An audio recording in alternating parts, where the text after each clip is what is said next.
মাননীয় স্পিকার, আপনি জানেন জাতিসংঘে 193টি সদস্য রাষ্ট্র আছে এবং প্রতি বছর প্রেসিডেন্ট অফ জেনারেল অ্যাসেম্বলি একটি দেশ থেকে হয়।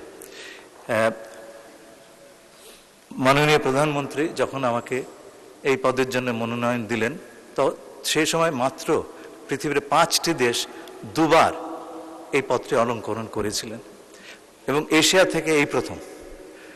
আমি আগেও বলেছি, আমার প্রতিদ্বন্দ্বী 10 বছর সময় পেয়েছেন এবং আমরা সময় পেয়েছি মাত্র 10 সপ্তাহ।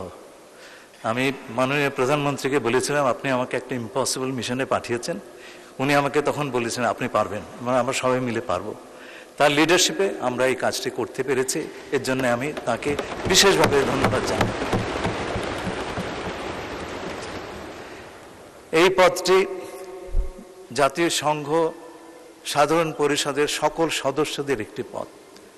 আমি নির্বাচনে জয়লাভ করার পরে বলেছি, আমি সকল দেশের প্রেসিডেন্ট হিসেবে আমি কাজ করব। মাননীয় স্পিকার, আপনি যেমন সকল সংসদ সদস্যের স্পিকার, আমিও তেমনি সকল জাতিসংঘের সদস্য রাষ্ট্রের যে সংগঠন সাধারণ পরিষদ, তার প্রেসিডেন্ট হিসেবে কাজ করব। এখানে কোনো বিশেষ দেশের জন্য কাজ করার স্কোপ কম, এটা আমি আপনাদের সবাইকে অনুরোধ করছি, এটা বিবেচনা করবেন।